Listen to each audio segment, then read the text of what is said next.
Je suis ravie de vous retrouver sur le plateau télé du SFR Café et j'ai le plaisir de vous présenter mon invité. Docteur Sidney Cristal, bonjour. Bonjour. Alors vous êtes neuroradiologue à l'hôpital de la Fondation Rothschild à Paris. Merci d'être sur notre plateau. Nous allons parler de l'imagerie et de la santé mentale avec cette question: quels sont les progrès en imagerie psychiatrique? Quelles sont finalement les utilisations que vous en faites? Les utilisations de l'imagerie psychiatrique sont de plus en plus importantes et de plus en plus fréquentes. On sait que les pathologies psychiatriques et de santé mentale touchent à une personne sur 4, à une personne sur 5 en France et dans le monde. Et parmi ces patients, eh bien, on prend conscience de l'importance d'avoir recours à l'imagerie cérébrale.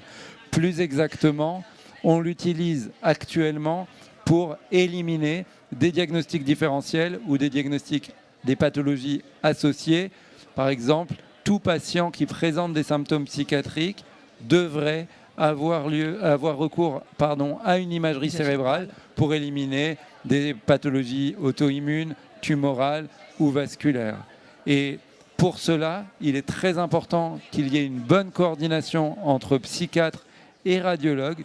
Il y a des organisations, des réseaux qui se mettent en place sous l'impulsion de certains acteurs, tels que le professeur Jean-Pierre Pruvot au CHU de Lille, et que ça se coordonne de manière nationale pour avoir des protocoles d'imagerie standardisés et des manières d'interpréter qui soient le plus homogènes possible. Et tout cela, va prendre encore plus d'importance aujourd'hui avec l'arrivée des techniques d'imagerie avancées. Alors justement, quelles sont-elles ces techniques avancées? Quelles sont les nouveautés et que permettent-elles? Alors c'est une très bonne question. Les techniques d'imagerie avancées, il y en a tout un tas, mais celles qui sont les plus pertinentes pour l'imagerie psychiatrique aujourd'hui, eh bien, on peut citer le tenseur de diffusion ou encore l'IRM fonctionnel de repos ou resting state. L'IRM fonctionnel de repos, c'est une technique qui permet d'évaluer les réseaux cérébraux, et pour les pathologies psychiatriques, eh bien, ça permet déjà de mieux comprendre ces pathologies. Par exemple, avant, on considérait que tout patient qui avait des symptômes psychiatriques, eh bien, on ne voyait rien et donc on les laissait en psychiatrie et on faisait de la psychanalyse, etc. Et bien maintenant, avec ces techniques avancées, on arrive à voir des anomalies spécifiques de chaque trouble. Par exemple, un patient bipolaire dont on parlait, eh bien, présente des anomalies de connectivité, de réseau fonctionnel entre les régions qui donnent de l'émotion et celles qui régulent les émotions. On s'est aperçu par exemple que l'amygdale est une structure particulièrement impliquée dans la physiopathologie des troubles bipolaires. Et donc ça permet de mieux comprendre les pathologies et avec comme idée derrière de pouvoir éventuellement proposer une médecine de précision. Alors justement, on peut peut-être parler de la dépression et des troubles bipolaires. Alors oui, on peut tout à fait en parler. Et là, on voit par exemple dans les deux pathologies que vous venez de citer, l'importance de l'imagerie dans la prise en charge directe, puisque l'objectif, d'une part, c'est de mieux comprendre ces pathologies. Et on se dit, par exemple, grâce à l'imagerie fonctionnelle et le tenseur de diffusion, qu'en réalité, le trouble bipolaire pourrait faire partie d'un spectre, pourrait faire partie d'un continuum qui irait de la dépression à la schizophrénie, et qu'en fait, il n'y aurait pas de catégorie aussi claire que celle qui était dans les classifications cliniques un petit peu subjectives que l'on connaissait jusqu'alors. Eh bien, l'imagerie permet déjà, donc, d'une part, de mieux définir ces entités, de mieux comprendre la physiopathologie. Je vous ai parlé tout à l'heure de l'amygdale dans le trouble bipolaire. Et ça permet aussi d'envisager des prises en charge thérapeutiques, que ce soit pour la dépression ou pour le trouble bipolaire, par exemple. Alors concrètement, dites-moi comment on pourrait améliorer le traitement. Eh bien, on pourrait l'améliorer.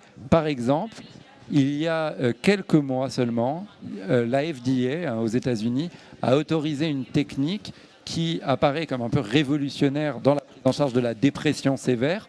Comment ça marche? On fait passer au patient une IRM fonctionnelle pour voir concrètement chez lui quelles sont les régions très connectées à une structure qu'on connaît comme impliquée dans la dépression, et on va cibler cette région par de la stimulation magnétique transcrânienne, ciblée sur cette région, adaptée aux patients.